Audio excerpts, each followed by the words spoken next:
Il suffit de descendre quelques dizaines de marches pour que se lèvent les premiers secrets. Alors on est là au cœur de la Champagne. Dans ces caves du 19e siècle, les lumières sont plus faibles, les températures constantes, les bouteilles reposent tranquilles, tous les sens sont en alerte.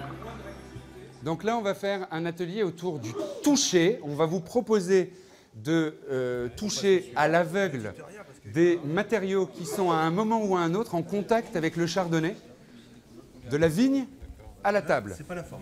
J'ai reconnu des feuilles, des cèpes de vigne, du verre et un caisson. C'était facile ou pas? Pas tant que ça. Alors on fait un bond de 600 ans dans l'histoire, accrochez-vous, ça va très vite. La maison Ruinart est la plus ancienne des maisons de Champagne. Elle date de 1729.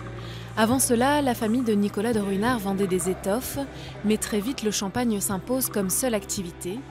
Il faut le stocker afin que tous les arômes se dévoilent. Bah, je reconnais ce que c'est. C'est du gingembre. Hein, c'est du gingembre. Moi, je dirais oui. Donc, ce qui est intéressant, c'est ici la perception que vous avez en bouche. On a une perception de chaleur, une perception de notes poivrées, épicées. Et ça, c'est quelque chose qu'on peut retrouver également dans le blanc de la maison Ruinart. Alors, sans ça. Vous pouvez sentir celui-là? Bien sûr, ma chérie.